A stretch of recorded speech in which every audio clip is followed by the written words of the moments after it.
वो कारण और ये मोटा। नीचे उतारी जब स्वर्ग वैकुंठ में तो 17 तत्वों का कपड़ा पहरा दिया, 10 इंद्रिया, चतुसंताकरण, मन बुद्धि चित्त और अहंकार और रजोगुण तमोगुण सतोगुण। अब नीचे और उतार दी तो ये मोटा कपड़ा आपने 5 तत्वों का पहन लिया, जल पृथ्वी अग्नि वायु आकाश। अब इसमें से आप कैसे जा सकते? जब तक कोई निकलने वाला ना हो तो आप कैसे निकल सकते हो? कोई मिलना चाहिए। तो कहते हैं ये तरतीब से रचना उसने तीनों लोगों की है कि कारण शरीर, फिर सूक्ष्म शरीर, फिर लिंग शरीर, फिर ये स्थूल। ऐसा वैसा नहीं, और सबका मसाला अलग अलग है, लेकिन है ये सब। सबका कारण सूरत। अगर सूरत नहीं रहेगी तो कोई मसाला काम नहीं करेगा। उसी की चेतनता से सब चेतन हो रहा है। लेकिन अब उन्होंने मसाला मिलाकर सूरत के साथ, उस आवरण के साथ कि इस तरह से बंध जाए, और जब तक मतलब यह है कि पर्दा नहीं उतरता तब तक वापस घर में नहीं जाएगी। अपने देश में, उस देश में तो बूंद है, जैसे बूंद होती है, वो समुद्र है, ये बूंद, उसकी ये सब रचना है। अब आप उधर जाए तो वो तो मतलब सबने वर्णन किया। पलटू साहब ने, भीखा साहब ने, जगजीवन ने, तमाम महात्मा है यहाँ कलयुग में, उन्होंने सब कुछ वर्णन किया, कुछ कमी नहीं रखी आपको। लेकिन आप इतने दुर्भाग्यशाली रहे कि ऐसे संतों की, महापुरुषों के आने भूमि, और वहां पर आप कुछ पा ना सके, मिल ना सका। बोलो। मुफरद रचना तुम्हारे देश, साथ साथ जहाँ साथ कैसे सही बात है कि कोई मिलोनी अपने देश में नहीं। हे सूरत, तेरे देश में कोई किसी प्रकार की मिलोनी नहीं है, किसी प्रकार का कोई भी मसाला नहीं। और तू फिर अब ये मसाला वहां जाएगा नहीं, क्योंकि उनकी मौज थी। इस मसाले को सबको निकाल बाहर करो, अलग कर दो। ईश्वर भी वहां नहीं जा सकते कभी, और ब्रह्म भी वहां नहीं जा सकते, और पार में भी। इन सबको सत्पुरुष ने देश निकाला कर दिया। लेकिन सुरतों के लिए, इन जीवात्माओं के लिए आजादी रखी है कि जा सकती। जब जब संत जगत में आवे, ढूंढ भाल उनके डिग जावे, जाए करें दर्शन और सेवा, हाजिर रहे गिरे चरण। जब कभी भी आ जाए महापुरुष और आप उनकी खोज करते रहो, कभी न कभी, कहीं न कहीं वो आपको मिल जाएंगे। कहते हैं कि फिर सेवा कर लो, दर्शन करो, सेवा करो, और उनका जो सत्संग, बस ये मुख्य चीज है। तो आपको पता ठिकाना सब मिल जाएगा। और जब तक आप उनसे जुड़ोगे नहीं तब क्या पता चलेगा? कुछ नहीं मालूम। तो सूरत के प्रश्न का उत्तर बहुत, उसको मतलब ये अच्छी तरह से विधि विधान से दिया। बोलो। या रचना तरकी भी हुई, सो मैं खोले सुनाऊं। कहते हैं यहाँ तरकीब की रचना है। वो मतलब यह है कि वहां तुम्हारे यहाँ रचना कोई मिलोनी की नहीं है, स्वच्छ। वहां ये सब, वहां तो शब्द ही सब खेल है, सारा शब्द का समुद्र, सागरी समुद्र। कितना लंबा चौड़ा है उसकी पैमाइश कोई वहां नहीं कर सकता। खरबों वर्षों तक भी एक रफ्तार चलता रहे तो नहीं कर सकेगा, इतना लंबा चौड़ा। तो क्या उसकी कोई महिमा हो सकती? बोलो। मुफरद बूंद हमारी आई, दूसर माया आन मिलाई। कहते हैं कि भाई वो रचना तो पहले वो जो सूरत आई थी वो भी तो सुरत ही है। अरे जैसे ऊपर से ये सुरतें जहां से उतारी वो भी तो सुरत ही है, मतलब वो भी आई, वो भी मतलब निर्मल आई थी पहले। लेकिन बाद में जो मसाला नीचे को डाल, नीचे जब किया गया तो उस मसाले को जब मिलाया तो फंस गए, वो भी फंस गए, वो भी निकल के नहीं जा सकते, क्योंकि मसाले के अंतर्गत आ गए। अब ये जीव बेचारे मसाले में फंस गए। अब ये तो निकल सकते हैं, वो नहीं जा सकते। कहते हैं उस माया ने, उन्होंने जो मसाला मिलाया ऐसा आकर्षण, यानी मृत्यु चेतन जड़, चेतन जड़, उसका ऐसा तैयार किया है कि इसी में आकर्षण, एक दूसरे को खिंचाव ये बना रहता है कि इसमें से कुछ मिल जाएगा। मिलेगा कहीं कुछ नहीं, मिलेगा कुछ नहीं। यहाँ का भोजन, अनाज, सब्जी, फल, दूध, घी, इसकी रक्षा के लिए कपड़े, मकान, झोपड़ी, जो कुछ भी है, ये दवा, दारू, लेकिन जब स्वर्ग वैकुंठ में जब जीवात्मा जाती है तो उसका भोजन ये नहीं, न दूध है, न पानी है, न ये, न कुछ नहीं, फल फूल कुछ नहीं, अनाज वगैरह। वहां तो केवल सुगंधी है। सुगंधी नहीं मिलेगी तो वह जीवात्मा उस लिंग शरीर में स्वर्ग वैकुंठ में नहीं रह सकती। वह भोजन है इन जीवात्माओं का सुगंधी का। इसके बाद अगर इस पर्दे को भी उतार दे, इसको अलग कर दे लिंग पर्दे को, और ऊपर चली जाए सूक्ष्म लोक में, तो वहां सुगंधी बहुत ज्यादा, लेकिन भोजन सुगंधी का नहीं है। सुगंधी बहुत बहुत सुगंधी, लेकिन भोजन नहीं है सुगंधी का। उसका भोजन है नूर का, यानी प्रकाश का। सूक्ष्म शरीर में यानी प्रकाश का भोजन है, सुगंधी का नहीं। लिंग शरीर में सुगंधी का भोजन, प्रकाश तो यहां भी है लेकिन भोजन है सुगंधी का। और फिर जो सूक्ष्म शरीर है, जो सैदल कमल में, तो वहां मतलब प्रकाश का भोजन, सुगंधी बहुत है। उसके ऊपर में जाइए तो वहां सुगंधी का प्रकाश का भोजन नहीं है, वहां शब्द का भोजन है। बगैर शब्द के स्वर्गद्वार नहीं रह सकते, कारण शरीर है। तो सबके अलग अलग स्थानों पर अलग अलग शरीर। इसके ऊपर चली जाए, ब्रह्म के ऊपर चली जाए पार ब्रह्म में, तो शब्द रूप हो जाती है। ये रचना करने वाली हो जाती है। इसमें इतनी क्षमता कि कितनी बड़ी बड़ी रचनाएं खूबसूरत कर देती है। यही कुछ रचना करने लगती है, शब्द रूप हो जाती है। इसलिए कहते हैं सूरत, मैं तुझको खोल करके बता रहा हूं, इसको अच्छी तरह से बोलो। पांच तत्व तीनों गुण मिले, यह सब 10 आपस में। कहते हैं 5 तत्व और 3 गुण, ये सब मतलब यह है कि आपस में रल मिल करके सब ये खोज तैयार कर लिया। बोलो। रल मिल कर इन रचना ठानी, 3 लोक और चारों का। बस कहते हैं कि भाई इन 5 मिला करके इन तत्वों को और फिर रचना मसाला तैयार कर लिया। फिर इन्होंने ये 3 लोक और मतलब ये कि मृत लोक और चारों खानी और ये नरक अरक सब तैयार कर दिए, क्योंकि वो तो तपस्या करके ले आए थे। उनको तो अपनी मौज मर्जी, अब वो जैसा मालिक ने किया वैसा ही, तो जीवों को ले आए। बस जीवों को ले आकर बस ये बेचारे फिर लालच में मोह ममता में फंस गए। बोलो। जहाँ मिलोनी तहाँ विचार, जहाँ एक एक में कहा विचार। कहते हैं कि जहाँ माया की मिलोनी है वहां तो विचार होता ही है, लेकिन जहाँ माया पर्दा नहीं है वहां तो कोई विचार नहीं, वहां तो एक ही है। बोलो। हमारे देश एक सतनाम, वहाँ विचार का कुछ अब वो कहते हैं नहीं सूरत, काम। तू अपने देश में चल, वहां तो एक ही है। वहां विचार विचार वहां कुछ नहीं है, विचार सब खत्म हो जाते हैं, तुरंत शब्द रूप हो जाती है। वो शब्द समुद्र में जाए सिवाय शब्द है उस सिंध में, उसमें जाकर शब्द रूप हो जाती है। यही बूंद उसमें सिंध हो गई, उसी में मिल गई।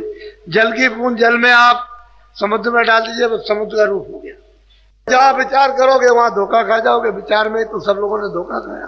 तेरी साधना ये, तेरी उपासना ये, तेरी उपासना ये, तेरी उपासना ये, उसमें विचार करने लगे, धोखा खा गए। अरे रास्ता तो एक ही था, उसी शब्द से उतारे गए थे और शब्द छूट गया था, भटक गए। अब वही एक ही शब्द है, वो तो पौड़ी है, एक ही आने की और एक ही जाने की। उतर गए तो आ गए, लेकिन सीढ़ी भूल गए, अब रास्ता नहीं। नाम का शब्द का रास्ता चढ़ के कैसे जाओगे? दूसरा कोई रास्ता ही नहीं, गैल तो एक ही है। अब यहाँ आप विचार करते हो कि तू ऊंचा है, मैं नीचा हूं। कोई कुछ कहता, कोई कुछ कहता, कोई उनको गाली देता, कोई उनको गाली देता, कोई बुरा भला कहता, कोई। अरे भाई अपनी अपनी जगह पर, अपनी अपनी जगह है उसको। लेकिन बात यह है कि ये तो सब मिलोनी है। यहाँ तरह तरह के भिन्न भिन्न विचार, भिन्न भिन्न वासना और भिन्न भिन्न तरह काम क्रियाएं, ये तरह से इसमें फंस गया। अब वो एक रास्ता तो रहा नहीं, अब तो अंधकार में अनेकों रास्ते हो गए, इसलिए कोई रास्ता ही नहीं मिलता।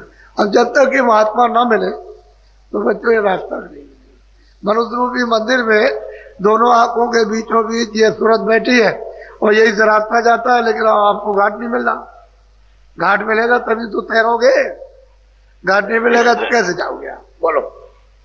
चलने की तो करी तैयारी, स्वामी से यो वचन और वो सूरत कहती है कि स्वामी अब मैं समझ गया, मेरा भ्रम चला गया, कोई किसी तरह नहीं, अब तो ये है कि मुझे ले चलिए आप। और पहुंच तो गई है, ये पहुंचने ही वाली प्रश्न कर रही, लेकिन आपको बता रही अब तैयारी, चलने की तैयारी कि अब ले चलिए। बोलो। संशय एक उठा मोई भारी, सो निर्वार करो विस्तार। कहते हैं कि और कुछ संशय है जीवों के लिए, कुछ उसका भी निवारण कर दीजिए, क्योंकि वो तो बहुत जरूरी है जीवों के हित में। कोई चीज आ जाए तो फिर कब प्रश्न करेंगे? बोलो। सेवा बस तुम काल को सौंप दिया जब मोई। अब सूरत कहती है कि हे स्वामी, आपने सेवा के बस प्रसन्न होकर उसने आपसे मुझको मांगा और आपने मुझे उसको दे दिया, मेरी ये दशा हो गई। आप कहते हो चलो अपने घर में, आप निश्चिंत रहो, वहां कोई दुख नहीं है, वहां सुखी सुख है, वहां कोई तुम्हारे ऊपर प्रहार नहीं करेगा, वहां कोई मसाला है ही नहीं। वो कहती है कि स्वामी, जब आपने पहले सौंप दिया, अब ये विश्वास दिलाइए कि फिर मैं पहुंच गई और मुझे कोई सेवा के बाद फिर सुपुर्द कर दे तो मैं तो मारी गई, ना मैं इधर की रही ना उधर की रही। बहुत आपके लिए बहुत ऊंचा प्रश्न है। बोलो। तो अब कौन भरोसा है फिर भी ऐसा। वो बहुत प्यार से कहते हैं स्वामी जी, अब क्या भरोसा किया जाए, क्योंकि आपने सेवा के बाद हमको दे दिया, और अब अगर हमको वहां चले गए और फिर कभी ऐसा हो कि आप कोई सेवा करें और फिर उसको प्रसन्न होके दे दे, तो ये सन से एक बड़ा भारी है जीवों के लिए, तो इसका निवारण कर दीजिए। बोलो। तब स्वामी हंस कर यो बोले, कहूँ वचन में तुमसे। बहुत प्यार से कहते हैं कि सूरत, बहुत प्रसन्न होकर के तूने बहुत अच्छा पूछा और मैं तुझे वचन देता हूं, उसको तू सुन ले। बोलो। जाने बूझे हमारी लाठानी, मौज हमारी हुई सोने। अब वही अनामी पुरुष कहते हैं कि हमने तुरंत जानबूझ करके लीला हमने ठानी है, हमारी ऐसी मौज थी, तब हमने ये लीला की, हमने अगम पुरुष प्रगटाए, अलग पुरुष प्रगटाए, सब पुरुष को स्थापित किया। उन तीनों देशों में मेरा ही रूप है, और जो भी उन तीनों देशों में पहुंच जाएगा वो मेरे पास आ जाएगा। मैं अनाम अलग हूं, मेरा अनामी धाम अलग, उनमें नहीं है, न आगम लोक में, न अलग लोक में, न सतलोक में, मैं उन सब, लेकिन तीनों में मेरा रूप है। यहां तक मुझको निजकर जानो, मैं यहाँ रहता हूं, जो यहाँ तुरंत आ जाएगी वो मेरे पास आ जाएगी। बोलो। काल रचा हम समझ बूझ के, बिना काल नहीं खौफ। अब वो कहते हैं भाई काल को हमने अपने से अलग किया तो समझ बूझ के किया, ऐसे नहीं हमने रचना करी, हम समझ बूझ करके की है कि काल अगर रचा है तो समझ बूझ के रखा। और जीवों को तो जब जब जब कदर होगी, जब खौफ हो, डर हो गए हो, तो रचना करना था, उनकी मौज मर्जी थी, अब उसके लिए कोई क्या कर सकता। सब तो सामर्थ्य, वो सामर्थ्य उनके लिए, उनके उससे तो कांपते सब, ईश्वर ब्रह्म थर थर कांपते, इतना जीव नहीं कांपता जितना ये कांपते, ऐसे ऐसे कांपते, उस सत्पुरुष से सब थर्राते, क्योंकि पता नहीं क्या क्षणों में कर दे, क्या मौज उसकी उठ जाए, ये कुछ नहीं मालूम। या बोलो। कदर जाल नहीं बिना काल के, मौज उठी तब अस दया। कहते हैं कि जब ऐसे कदर जो है वो काल के बिना, यानी जीवों को दयाल की कदर नहीं होती है, तो ऐसी मौज उठी थी, इसलिए रचना रची है। अब आगे वो कहते हैं, इसको सुनाते हैं। बोलो। दिया निकाल काल को आसे, दखल काल अब कभी न। अब वो कहते हैं सूरत सतलोक से काल को निकाल दिया, अब वो यहाँ कभी नहीं आएगा, उसका यहाँ दखल नहीं होता। वो तो निकाल दिया, वो मसाला लौट के वापस नहीं, उसको निकाल दिया, अभी वहीं से। बोलो। मैं समर्थ हूँ सब विधि जाने, वचन मोर तूने। अब उन्होंने अंतिम फैसला कर दिया है कि हे सूरत मैं समर्थ हूँ, मुझे तू सब प्रकार से जान, चल मेरे साथ कर, कोई रास्ते में कुछ नहीं करेगा, चल मेरे साथ में, मैं तुझे ले चलूंगा। हालांकि पहुंचा तो इन्होंने पहले ही दिया। वो गोस्वामी जी महाराज जिन्होंने 25 साल के अंदर जब ये वहां से पहुंच गए और उसी 26 साल की उम्र में कितनों को पहुंचा दिया, चलो हमारे साथ, चलो तुमको ले चलो, पहुंच चलो, ले गए, कहले कोई कुछ नहीं कर सकता। अब उन पुरुषों के साथ क्या कोई करेगा, वो तो सामर्थ्य है, सब कुछ कर सकते हैं। वो तो दरबार के दरबारी है, जिस दरबार में 73 कांपते हैं सब लोग। तो आपको तो ये बात पता है नहीं, कुछ जानते हैं, यह झगड़ा झंझट में यहाँ फंसे पड़े हुए हो। क्या मालूम हो आपको कि वो दयाल क्या है, काल क्या है, ईश्वर क्या है, परमात्मा क्या है, प्रेम क्या, दया क्या, आनंद क्या है, सुख का सागर क्या, कुछ नहीं जानते। वह इंद्रियों के भोगों में रात और दिन ली, यही भोग भोगते हो और भोग से मतलब रो, इसी में रोते चिल्लाते रहते हो, तब तक समय पूरा हो गया मनुष्य जीवन का, निकाल बाहर कर दिया। तो कहते हैं कि मैं तुरंत समर्थ हूं, तुम निश्चय मार, मैं सब कुछ कर सकता हूं। बोलो। काल न पहुँचे उसी लोक में, अब न करूं कभी ऐसी। और कहते हैं ये वचन दिया है कि काल अब कभी सतलोक में नहीं जाएगा, वो तो दयाली लोक रहेगा, वो तो दयाली देत रहेगा। और ऐसी मौज अब सूरत तो अब चली चल, अब कभी नहीं करेंगे, अब जो हो गया सो हो गया। ये वचन दिया, सत्य वचन है, ये कभी खंडित होता नहीं है। महापुरुषों का जो वचन होता है वो सत्य होता है, खंडित नहीं। अब जीव जो है, जीवों को चाहिए, इसमें लगे पड़े हुए इधर में क्या होने वाला, फंसे हुए हो, ऐसे कहीं कुछ मिल जाएगा, अंधेरे में टटोल रहे हो, इसमें से कुछ नहीं जाएगा।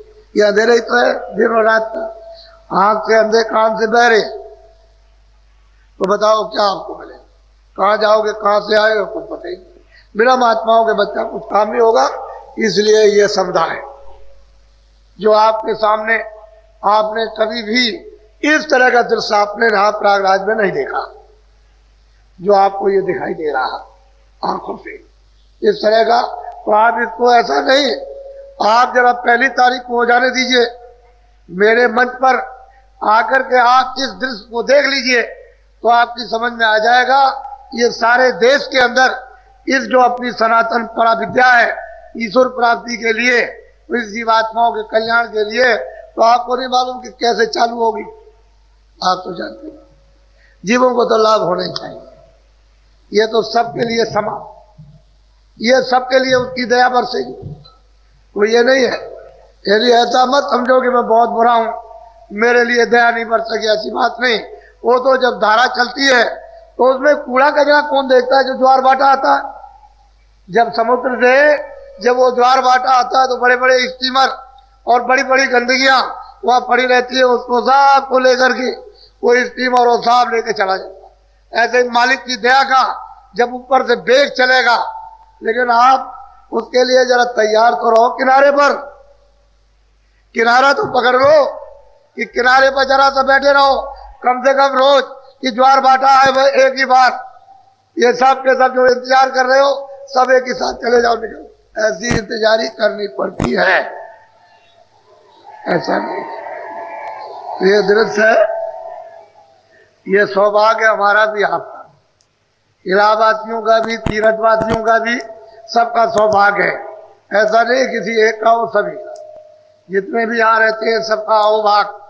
और ये ऐसा सुजोग, ऐसा सौभाग्य को मिल पड़ा। और ये कोई भी मल्लाह या कोई भी हमारे ब्राह्मण पंडा ये समझते हो कि बाबा जी कोई कब्जा करने आए, तो हमारा ये काम नहीं है। हमने तो काम किया और करने के बाद चले गए। कौन आता है, कब फुर्सत मिलती है? अरे भाई ये तो किराए का मकान है, पता नहीं किस दिन पूरा हो जाए। हम तो किराए के मकान में रहते हैं, हमारा जब हम किराए के मकान में रहते हैं तो हम यहाँ कब्जा करके क्या करेंगे, हमारा है यहाँ क्या? इसलिए सब कुछ नहीं। अरे काम के लिए है, इसमें तो सबका लाभ है, आध्यात्मिक दृष्टि से लाभ, शारीरिक दृष्टि से लाभ, तो जीवात्माओं के लिए, तो सब तरह से परिवार, बच्चों के, सबके लिए, देश के लिए, आप मतलब ये है अपने सुख के लिए, शांति के लिए, सबके लिए, सबका लाभ, इसमें किसी एक व्यक्ति विशेष की बात। तो ये परा विद्या हमारी सनातन है, ये अनादि काल की, और अनादि काल की विद्या जिसको हमने छोड़ दिया उसके बगैर हम सब लोग दुखी परेशान हैं। तो उसी विद्या का रास्ता पकड़ लो, सीधे ऊपर की तरफ तो चलो, तुम स्वर्ग ही में रहो, चलो तुम बैकुंठ में रहो चल के, लेकिन रास्ता तो एक ही जाने का। जब तुम्हारी इच्छा हो तो स्वर्ग में रह जाना, बैकुंठ में रह जाना, पारब्रह्म में रह जाना, ब्रह्म में रह जाना, परे चले जाना, लेकिन यहाँ से चल तो चलो, निकलो तो यहाँ से। लेकिन आप यहाँ से निकलो अंधेरे में पड़े रहोगे तो बच्चा तब तो आपको कोई सुख नहीं मिलेगा। ये सब चीजें अपनी अपनी जगह पर सत्य है, जो जिसकी जगह अपनी जगह बिल्कुल निश्चित है, इसलिए आप उसको अदल बदल नहीं सकते हो। और महात्माओं ने किसी को बुरा नहीं कहा, सबको अपनी अपनी जगह की स्थापना, और खुद पूजा की और खुद आपके कराई और करा करके सीधे ले चले, तभी तो कोई आदमी छेड़ता छाड़ता नहीं है। अरे जिसके राज में रहोगे उसके अनुकूल चलोगे, खुश हो जाएगा। अब गोस्वामी जी महाराज कहते हैं कि मोह लोग राम मुस्काई, कहते हैं मैं उसके अनुकूल रहा तो मुझे देख करके, मैं उनको देख करके वो प्रसन्न हो गए, कहा अच्छा तुम चले जाओ, आगे निकल जाओ। तो तभी तो आगे रास्ता दे दिया, जब रास्ता दे दिया तो आगे चल दिए। उस बार जब गए तब देखते हैं जाकर के, तो उधर के लोग भी खुश हो गए कि नहीं तुम आगे चले जाओ, प्रसन्न हो गए, तो फिर वो आगे चले गए। उन्होंने किसको बुरा कहा? महात्मा कभी ऐसा काम नहीं करते, किसी को बुरा नहीं करते, सबको अपनी अपनी जगह पर ऐसा उचित, जो गुण अवगुण है उसको बता देते हैं, ये गुण है ये अवगुण, ये अच्छा है, हर जगह पर, ये आपका घर है या नहीं है, प्रदेश है या इतने दिन का, ये सब बता देंगे आपको। अब वो तो आपकी इच्छा के ऊपर है, क्योंकि आप ही की इच्छा पर तो सब कुछ रखा गया। इच्छा हो जाए तो चले चलो, इच्छा हो जाए पड़े रहो, कोई कह रहे। अच्छा बोलो जय गुरुदेव।